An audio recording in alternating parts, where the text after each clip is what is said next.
I never imagined my life would change because of a single sentence. 7 words spoken by my own son. I need the money tomorrow, no delays, tomorrow, as if $300,000 was no more than a grocery list, as if I were not his mother, but a wallet with a pulse.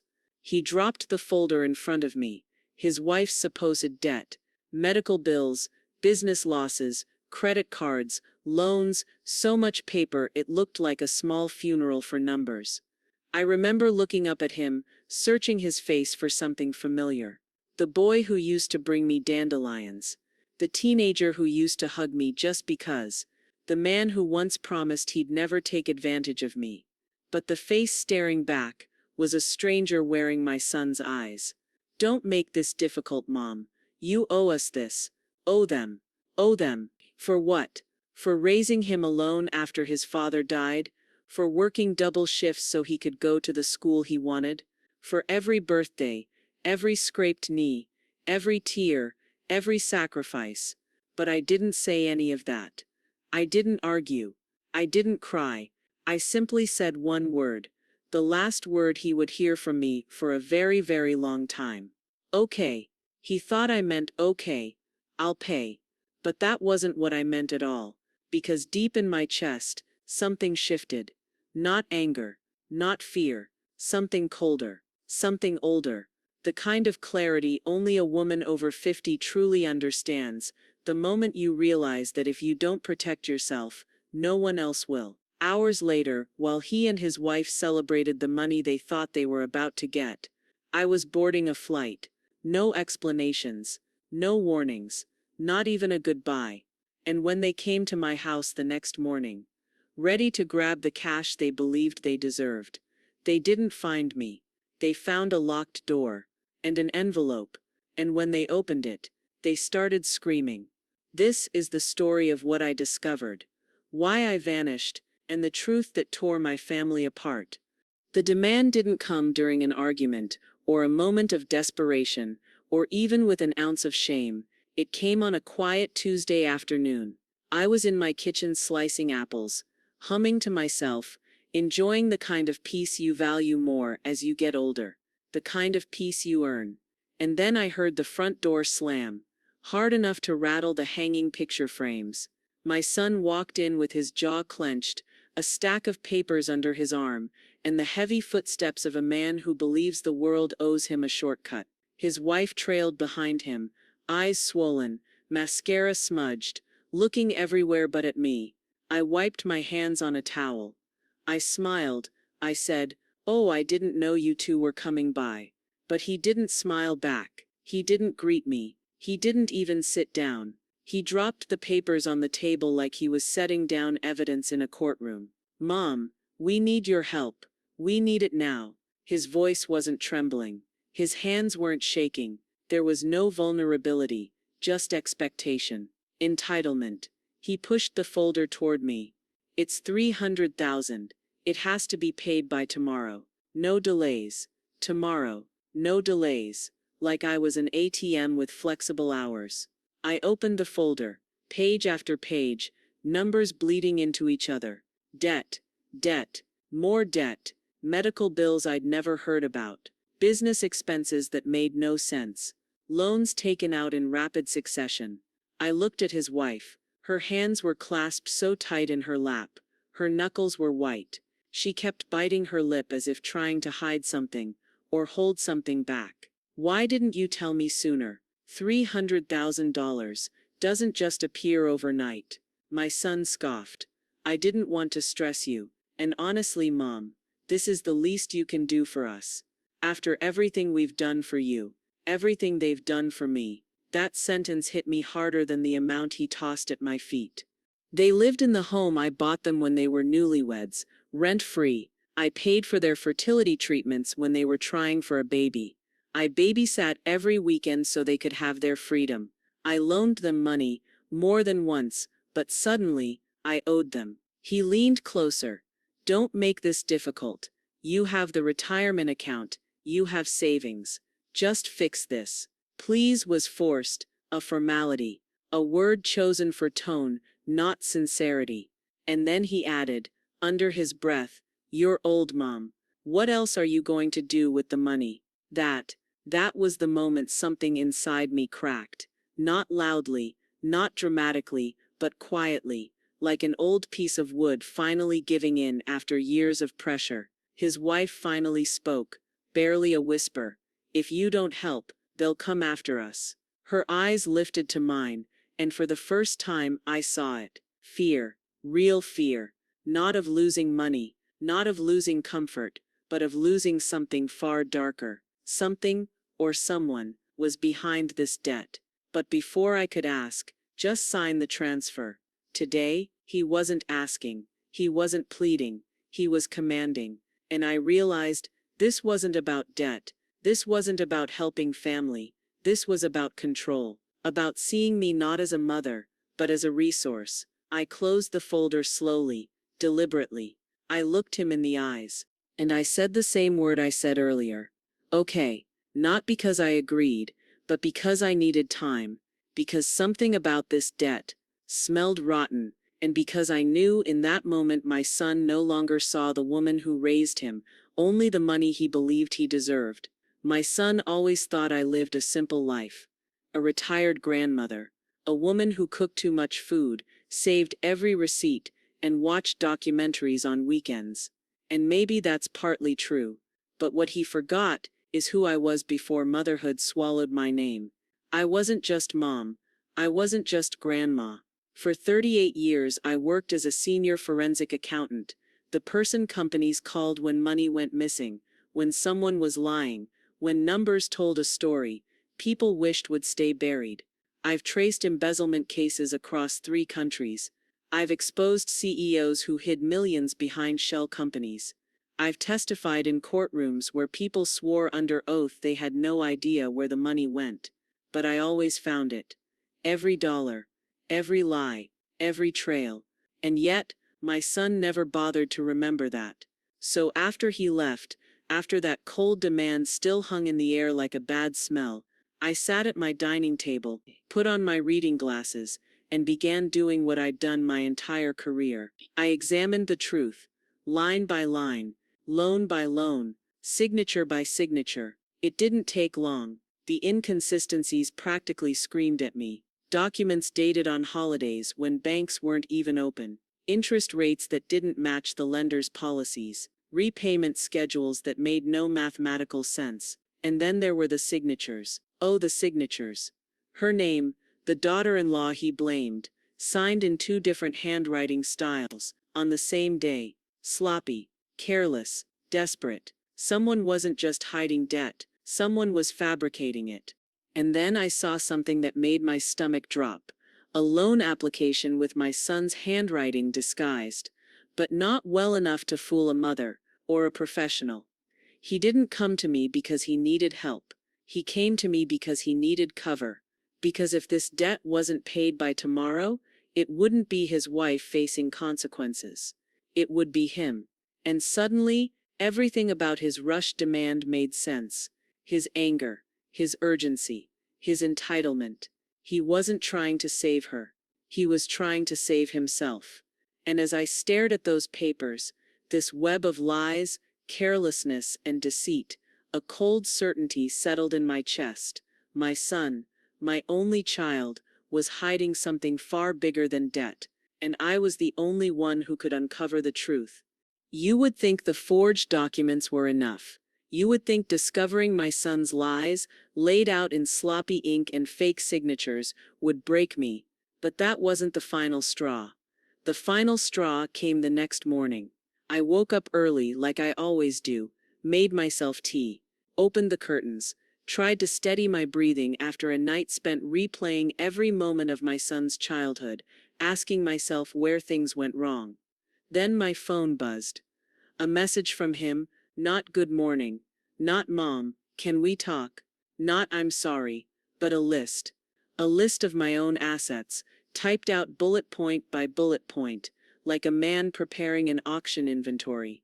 Your pension, your annuity, your house equity, the lake cabin, the emergency fund you don't touch.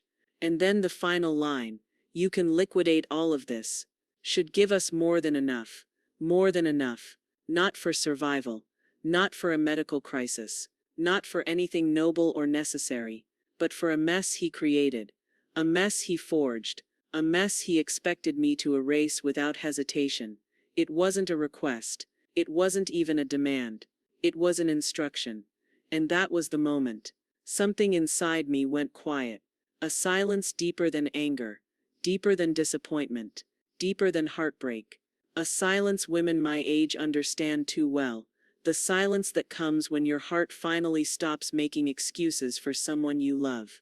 I stared at that message for a long time. Longer than I should have. Because part of me, the tired part, the mother part, wanted to obey, just to make the pain stop.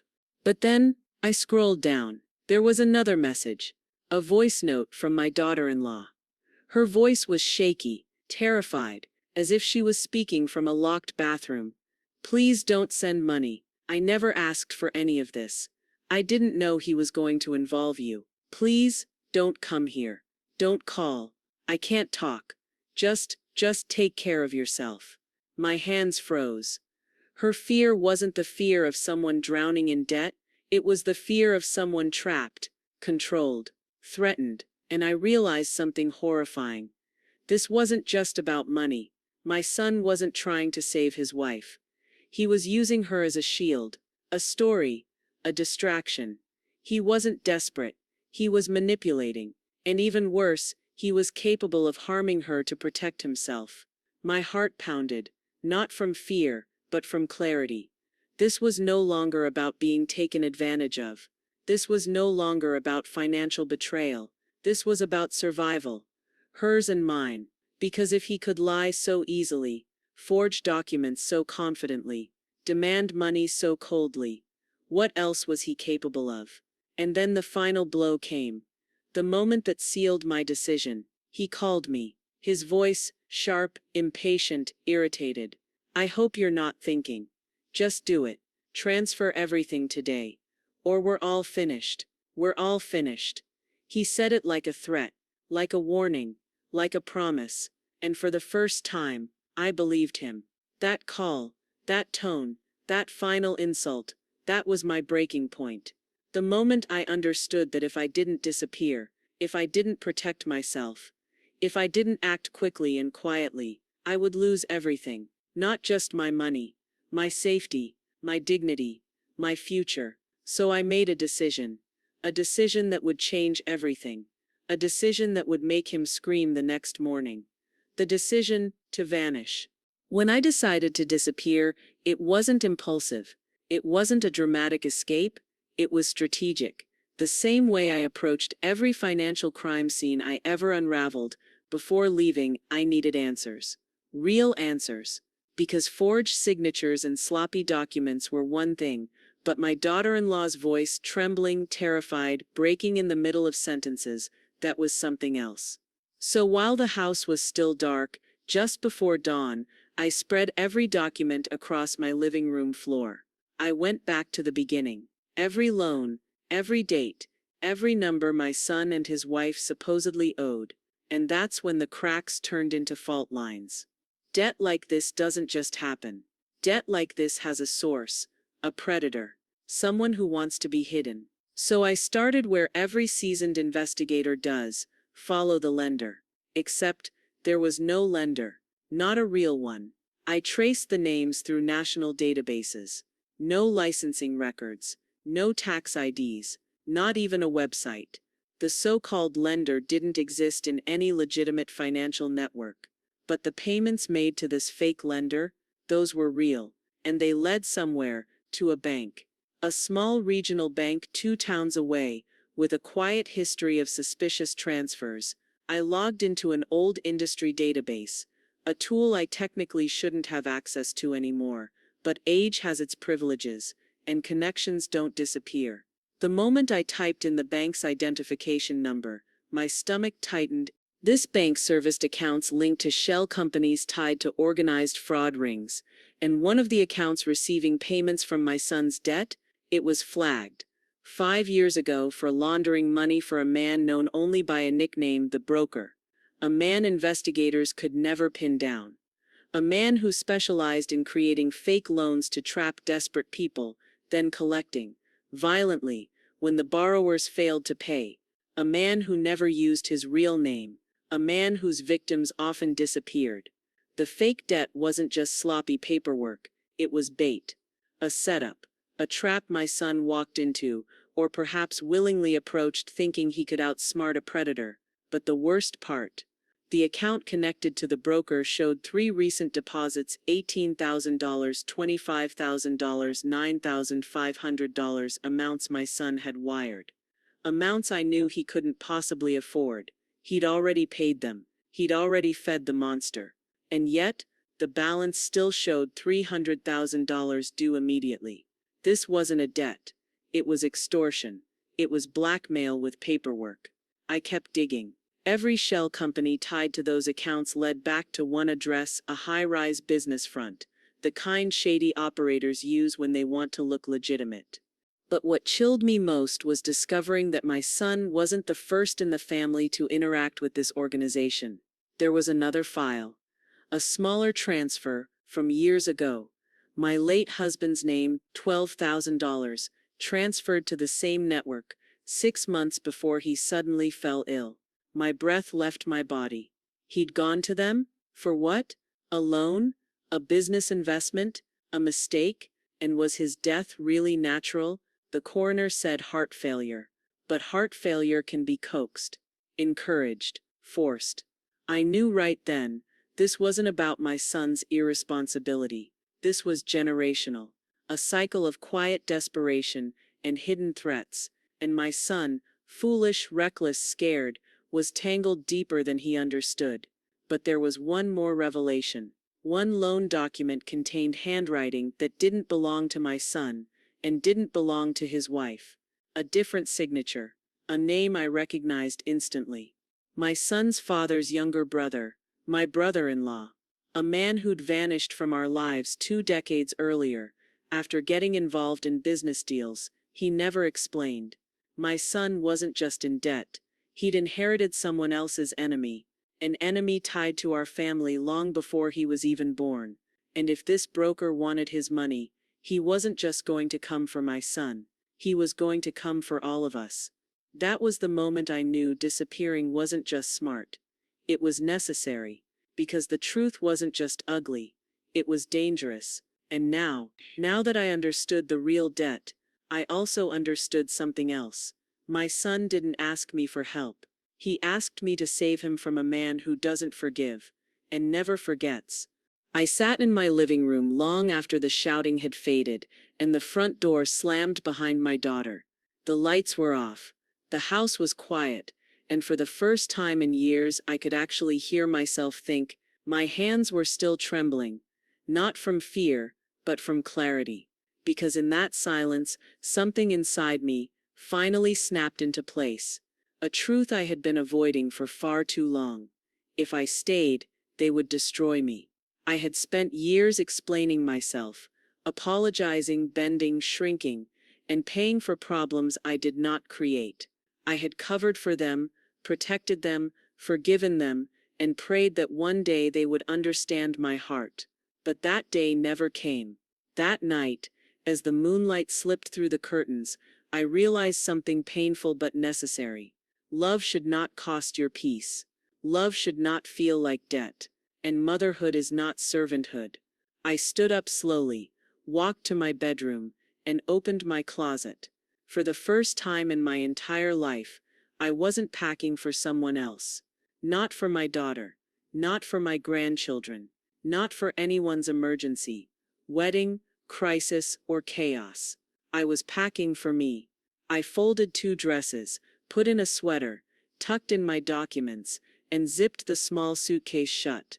It felt strangely light, maybe because for the first time, I wasn't carrying shame or guilt inside it. Then I walked around the house, touching the furniture, the photos, the little memories hanging on the walls. Each one whispered a goodbye. I didn't even know I needed. I didn't leave a letter. I didn't leave instructions. I didn't leave explanations. Because people who never listened wouldn't suddenly start now. Before stepping outside, I paused at the door. My heart was beating fast, but it wasn't fear. It was freedom. And as I closed the door behind me, I whispered to myself, softly but strong enough to hear, let them find out what life looks like without me. And with that, I disappeared.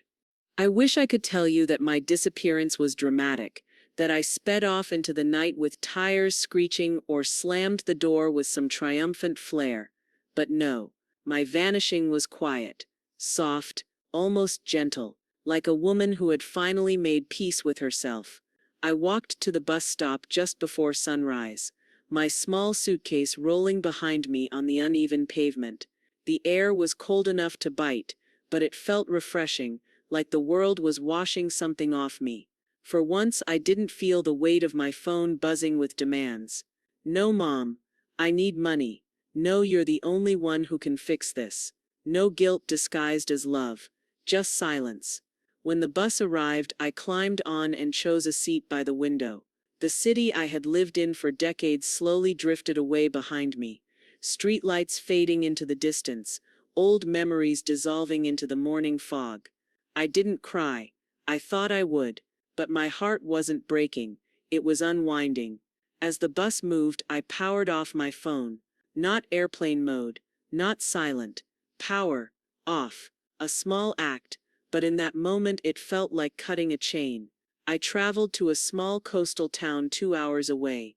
Nothing special, nothing fancy, just a peaceful place with old houses, quiet streets, and a local bakery that smelled like heaven every morning. I rented a modest room above a retired couple's home, clean, warm, quiet, no shouting, no accusations, no expectations. The woman who owned the house gave me fresh towels and a kind smile.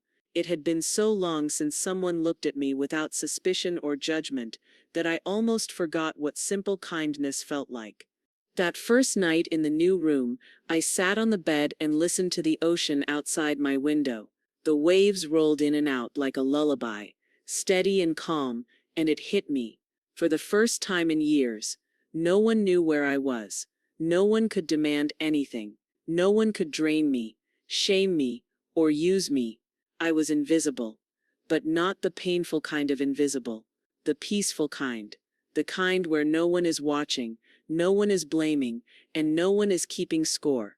Just me, breathing at my own pace, living without fear, resting without permission. And as I lay back on the pillow, feeling more alive than I had in years, I whispered to myself, maybe disappearing was the only way to be seen. I didn't plan to leave anything behind. No note, no explanation, no trace. But life has a way of revealing the truth even when we think we've sealed every door shut. 2 days after I vanished, my neighbor, Mrs. Caldwell, a woman who had watched my son grow up, called him. I didn't know she would. I didn't even think to warn her not to. All she said later was this: I thought he'd be worried about you. But worry wasn't his first reaction. Anger was. He barged into my house with his wife behind him. Both of them ready to accuse, ready to lecture. He expected to find me inside, hiding, refusing to open the door out of guilt or stubbornness. Instead, they found silence. My house looked strangely unfamiliar without me in it. No kettle hissing, no classical music humming in the background, no soft light from my reading corner, just quiet. But the real shock wasn't that I wasn't there. It was what they did find. My son noticed it first, a thick envelope sitting on the dining table. It wasn't addressed to him. It wasn't addressed to anyone, just placed there. Inside were documents, every financial statement, every loan I had paid off on his behalf over the last 15 years, every overdraft, every late fee, every emergency payment I had made when he was drowning, and I refused to watch him sink. All neatly organized, all dated, all tracked. My son flipped through the pages in disbelief. His wife read over his shoulder, her face growing paler with each line. They had always assumed I had money. They never stopped to wonder where it came from, or what it cost me. Then they found the second envelope, thinner, almost empty. Inside was only one thing: a copy of my will, not the final version, just an old draft. but enough to show that I had once planned to leave everything to him. Was planned, his wife whispered.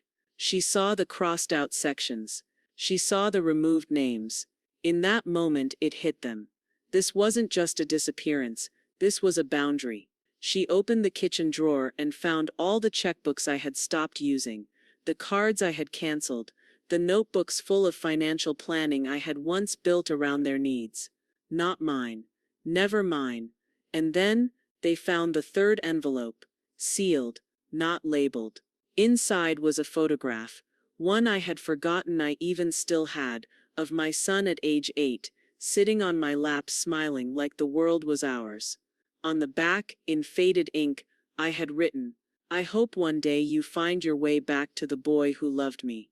They stood there for a long time, quiet, still, uncertain, not because I had left, but because for the first time, they understood that I had nothing left to give. And that realization, that the well had run dry, that the mother they depended on had reached her limit, shook them more deeply than my disappearance ever could. I didn't expect anyone to open the last envelope. It wasn't meant for them. Not really. It was meant for me, a place to spill the truth I never had the courage to say out loud. But when my son and his wife found it, they opened it anyway. And in doing so, they walked straight into the truth they had spent years avoiding. Inside were 6 handwritten pages. Not angry, not bitter, just honest. The first page explained something I had never told them, that I had grown up in poverty so deep it felt like quicksand. That every dollar I earned as an adult came from sacrifice, double shifts, skipped vacations, sleepless nights, that nothing about my financial stability was effortless. I built it with trembling hands. Page 2 explained that every time my son needed help, I said yes because I remembered what it felt like to have no one.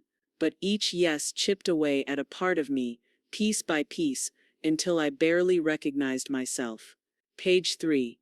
That was the hardest one for them to read. It detailed the real cost of saving them over the years. The retirement fund I emptied, the medical treatments I postponed, the dreams I shelved indefinitely. I wrote, "I didn't lose my savings. I traded them for your future, and you never even asked what it cost me." By page 4, my words shifted. It wasn't about the debt anymore. It was about the pattern, their expectation that I would always show up, always sacrifice, always be the safety net. I wrote, "You stopped seeing me as a mother, and started seeing me as the solution to every crisis." Page 5 contains something they had both forgotten, a list of all the things I had asked them for over the years. There were only 3 items. Help repainting my fence, accompanying me to a medical appointment, spending Mother's Day together, even if it was just for 1 hour. All 3 requests were marked with the same note. "We're too busy." And then there was page 6. The final page. It held the only sentence that mattered, the one I knew would hit them harder than anything else in that envelope. "I didn't disappear because you needed money. I disappeared because you stopped needing me." My son's wife set the paper down with trembling fingers. My son didn't move at all. He just stared at those words like they were written in fire. People think pain is loud, but sometimes the quiet truths, the ones whispered rather than shouted, hurt the most. They found themselves sitting at my empty dining table, not saying a word. My son wasn't angry anymore. He wasn't defensive. He wasn't demanding. He was small. Like the boy in the old photograph. Like the child who once believed his mother was the safest place in the world. For the first time in years, he saw me not as a resource or a solution or a bank, but as a woman. A woman who had been stretched so thin she finally snapped. The envelope didn't just reveal the truth I carried. It revealed the truth they had ignored. And in that moment, sitting in my silent living room, surrounded by my absence, they finally understood what my disappearance really meant. Not punishment. Not revenge. A boundary. Long overdue, and irreversible. Life in hiding wasn't glamorous. It wasn't some dramatic escape or thrilling adventure. It was quiet. Almost painfully quiet at first. In the small coastal town, my days blended gently into one another. I woke up to seabirds instead of phone notifications. I made tea without rushing. I walked along the shoreline, letting the waves erase my footprints as quickly as I made them. For years, my life had been ruled by urgency. Someone always needed me. But in hiding, no one knew where I was. No one expected anything. No one pressured me, guilt-tripped me, or demanded one more sacrifice just this once. At first, the silence felt unnatural, like I was waiting for a storm that never came. But slowly, that silence became a comfort. I learned the rhythm of the town. The bakery opened at 6, the sweet smell of warm bread drifting into the streets. The fishermen returned around noon, laughing loudly as they cleaned their nets. And in the evenings, the sky turned a shade of orange so soft it felt like a blessing. I began helping the elderly couple who rented the room to me. Nothing much: watering plants, folding laundry, setting the table. Simple things, human things, things that didn't drain me, but nourished me. For the first time in decades, my value wasn't tied to money, or solving problems, or stretching myself to meet someone else's needs. I was simply me. And that was enough. I read books I had always put aside. I slept 8 full hours, without fear of waking up to chaos. I cooked meals just for myself.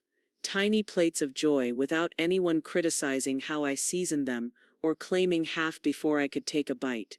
Every day healed a part of me I didn't even know was broken. But healing comes with a price, because in those quiet mornings and peaceful evenings, another feeling began to creep in, one I wasn't prepared for.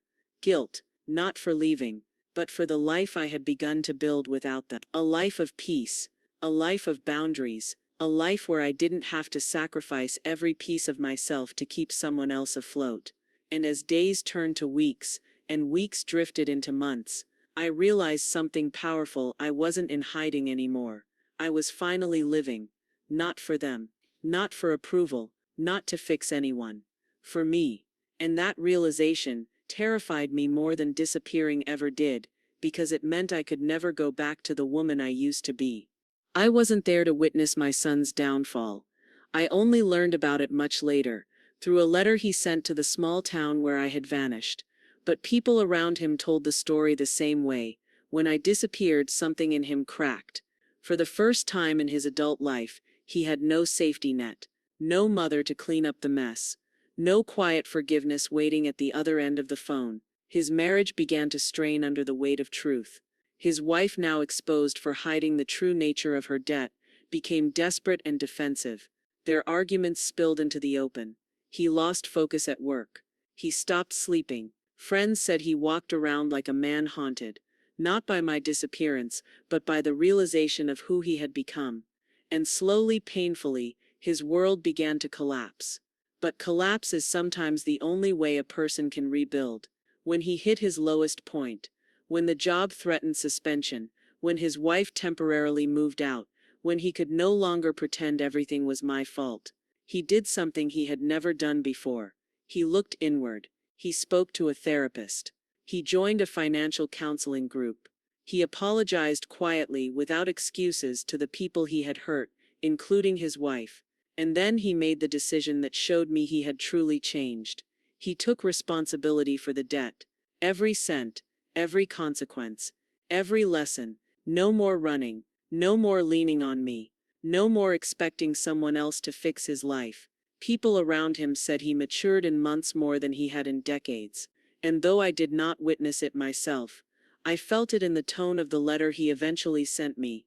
A letter not demanding anything, not begging, not blaming. Just a simple message from a man who had finally learned what I had always prayed he would understand. I am standing on my own feet now, Mom, and for the first time I'm proud of the man I'm becoming. Redemption isn't loud. It doesn't shout or insist on being seen. Sometimes it arrives quietly, like a long-awaited sunrise, soft, slow, but unmistakably real. When I finally read my son's letter, I sat on the little balcony of the coastal house with the ocean wind brushing against my face. For a long time I didn't move, not because I didn't know what to do, but because for the first time in my life, The decision wasn't about him. It was about me. His words were sincere. They carried humility. I had been waiting to hear for years.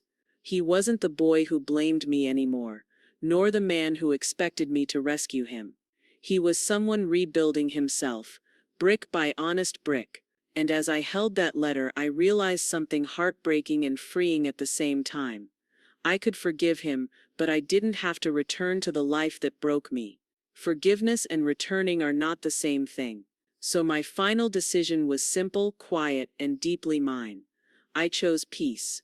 I wrote back, not pages of explanation, not a dramatic story of suffering, just a short note. I'm proud of the steps you're taking.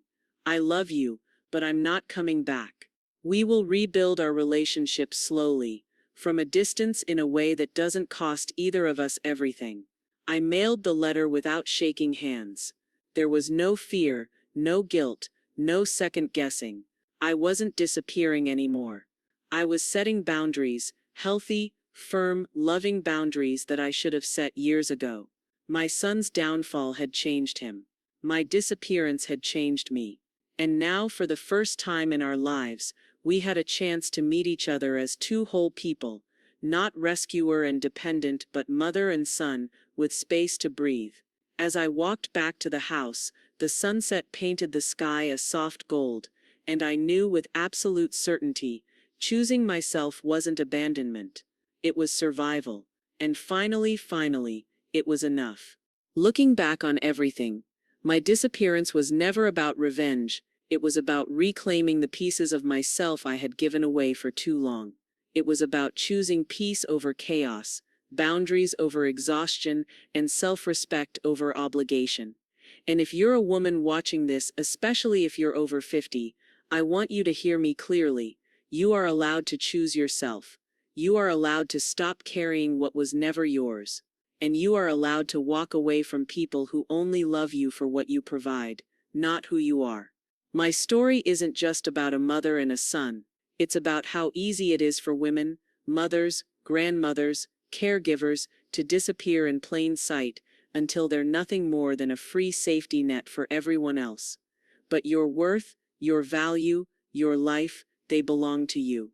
Not to expectations, not to guilt, not to people who confuse love with dependence. So if this story touched you, if it reminded you of your own strength, or if it made you rethink the ways you've been giving too much, then I invite you to stay connected. If today's video helped you, please like this video. Leave a comment below and tell your story. Your strength could help another woman. And share this video with someone who needs the reminder that their peace matters. And if you believe, like I do, that our best years are not behind us but starting right now, then subscribe to the channel, because here we tell stories that empower you, lift you, and remind you of something the world sometimes forgets. Women over 50 are not invisible. We are unstoppable. Thank you for watching, and I'll see you in the next video.